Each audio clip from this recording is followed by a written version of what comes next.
नमस्ते, सदा वत्सले मातृभूमि, जय हिंद। दोस्तों, आज की टॉप हेडलाइंस है। रूस ने भारत को अपने प्रोजेक्ट 23,900 लैंडिंग शिप और कामो 52K का ऑफर किया। ऑर्डिनेंस फैक्ट्री बोर्ड ने T-90 मेन बैटल टैंकों के लिए एडवांस लैंडिंग नेविगेशन सिस्टम के लिए टेंडर जारी किया। भारतीय नौसेना ने DRDO के NADS एंटी ड्रोन सिस्टम के लिए भारत इलेक्ट्रॉनिक्स लिमिटेड के साथ कॉन्ट्रैक्ट साइन किया। भारतीय सेना हाई एल्टीट्यूड में अपने K9 वज्र के लिए एरिया विंटरनेस किट्स को खरीद रही है। भारत के पहले unmanned stealth bomber technological demonstrator ने अपना लो स्पीड टैक्सी ट्रायल और हाई स्पीड टैक्सी ट्रायल को पूरा किया। UNSC में भारत की अध्यक्षता में 13 देशों ने तालिबान को सशर्त मान्यता दी। इसरो गगनयान मिशन के लिए GSLV मार्क 3 में कुछ मामूली बदलाव करने जा रहा है। भारत ने अपने आने वाले अनमैन्ड स्टेल्थ बॉम्बर के टेक्नोलॉजी डेमोन्स्ट्रेटर स्विफ्ट का लो स्पीड टैक्सी ट्रायल और हाई स्पीड टैक्सी ट्रायल को पूरा कर लिया है। अब इसे पहली उड़ान के लिए मंजूरी दे दी गई है, जो संभवतः इस साल के अंत से पहले हो जाएगी। सूत्रों के मुताबिक इस परीक्षण के दौरान DRDO की कई टीम वहां पर मौजूद थी, जिन्होंने ग्राउंड कंट्रोल स्टेशन से इस विमान के प्रदर्शन और इंस्ट्रूमेंटेशन की निगरानी की। और ये वाहन पिछले 3 महीनों से ग्राउंड टेस्टिंग पर चल रहा था, जहां स्विफ्ट ने अपनी लो, मीडियम और हाई स्पीड टैक्सी टेस्टिंग पूरी की है। हालांकि अभी स्विफ्ट को एक रूसी NPO Saturn 36 MT turbofan engine के द्वारा संचालित किया गया है, जिसे बाद में स्वदेशी GTRE के स्मॉल टर्बोफैन यानी कि STFE में बदल दिया जाएगा।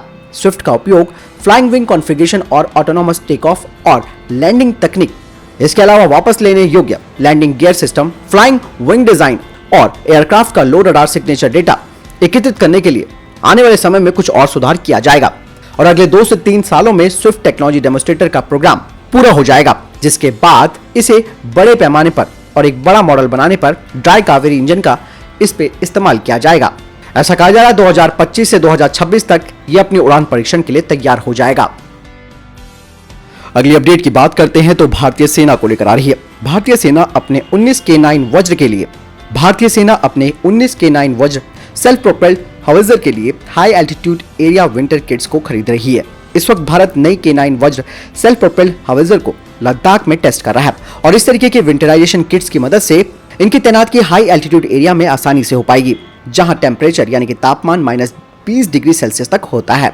इसके अलावा भारतीय सेना इसकी परफॉर्मेंस को देखते हुए 40 K9 वज्र का ऑर्डर दे रही है हाई एल्टीट्यूड एरिया के लिए। इससे पहले 100 K9 वज्र रेगिस्तानी और प्लेन इलाकों के लिए भारतीय सेना को दी जा चुकी है।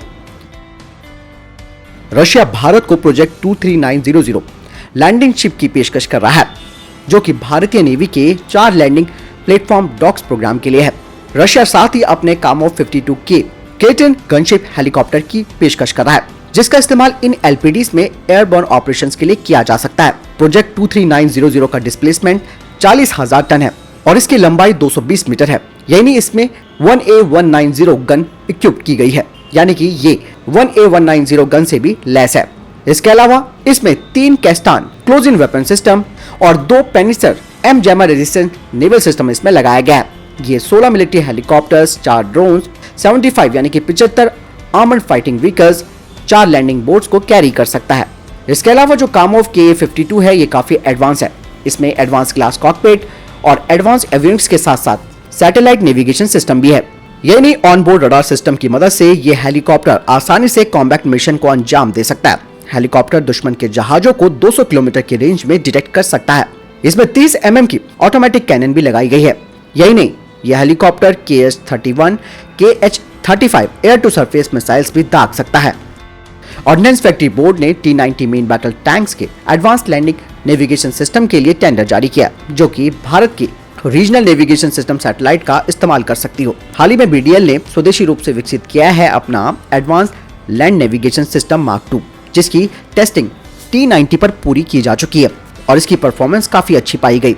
इसके फेज 1 का प्रोडक्शन मॉडल ट्रायल पूरा हो चुका है और इसमें कुछ एडिशनल फीचर्स जोड़ने को आर्मी ने कहा है, जो कि उन्हें टेस्टिंग के दौरान लगा। यानी इसके सॉफ्टवेयर को भी अपग्रेड किया जा रहा है और उसके बाद फेज 2 प्रोडक्शन मॉडल ट्रायल इस हफ्ते किया जाएगा। भारतीय नौसेना ने भारत इलेक्ट्रॉनिक्स लिमिटेड के साथ कॉन्ट्रैक्ट किया है DRDO के NADS एंटी ड्रोन सिस्टम के लिए।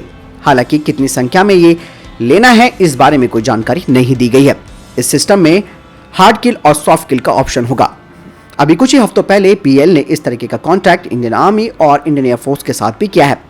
DRDO का NADS एंटी ड्रोन सिस्टम 360 यानी कि 360 डिग्री कवरेज देता है और इसके सेंसर्स मल्टीपल फ्रीक्वेंसी पर काम करते हैं, जिसमें कि रडार, इंफ्रारेड सेंसर्स और रेडियो फ्रीक्वेंसी डिटेक्टर है, जिससे कि ये 4 किलोमीटर की रेंज में ड्रोन को आसानी से डिटेक्ट कर सकता है और उन्हें 3 किलोमीटर की रेंज में जैम कर सकता है। लेजर बेस्ड हार्ड किल सिस्टम ड्रोन को टारगेट कर सकता है 150 मीटर से लेकर 1 किलोमीटर के अंदर। अफगानिस्तान से अमेरिका के जाने के बाद भारत की अध्यक्षता में यूनाइटेड नेशन सिक्योरिटी काउंसिल ने एक प्रस्ताव पर मोहर लगा दी है, जिसके तहत तालिबान को अफगानिस्तान में कामकाज संभालने की सशर्त मान्यता दे दी गई है।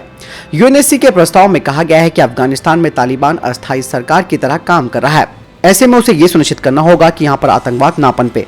भारत समेत 13 देशों ने इस प्रस्ताव को स्वीकार कर लिया है। हालांकि वीटो पावर वाले चीन और रूस ने इस मामले से दूरी बना ली है।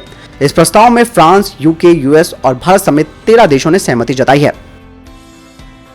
इसरो अपने भारी भरकम रॉकेट GSLV मार्क 3 में कुछ मामूली बदलाव करने वाला है, क्योंकि एजेंसी मानव अंतरिक्ष यान मिशन के लिए तैयार है। इसके लिए सबसे उन्नत रॉकेट पर यह बदलाव मानव ले जाने वाले अंतरिक्ष यान को कक्षा में ले जाने के कठिन कार्य को करने के लिए इसकी विश्वसनीयता में सुधार के लिए किया गया है। रॉकेट और उसके कंपोनेंट्स के निर्माण की प्रक्रिया पर अतिरिक्त जोर दिया जा रहा है। इसरो वास्तविक अंतरिक्ष उड़ान से पहले अपने सिस्टम का परीक्षण और प्रमाणित करने के लिए गगनयान की 2 मानव रहित उड़ानें करेगा। अनिवार्य परीक्षण और योग्यता के आधार पर इसरो पहले 2 सैटेलाइट्स को लॉन्च करेगा, जो कि इस मानव अंतरिक्षयान को संचार सहायता प्रदान करेंगे। IDRSS यानी कि Indian data relay system satellite कहा जाता है। ये भूमध्य रेखा से लगभग 36,000 किलोमीटर पर रखा जाएगा। तो दोस्तों, ये थे अभी तक के टॉप डिफेंस और स्पेस अपडेट। वीडियो के संबंध में कोई प्रश्न, जवाब या आपको कोई सवाल है, कमेंट सेक्शन में लिखकर जरूर पूछ सकते हैं। मिलता हूं नए वीडियो के साथ। चैनल सब्सक्राइब करना न भूलिएगा। नमस्कार, जय हिंद, वंदे मातरम।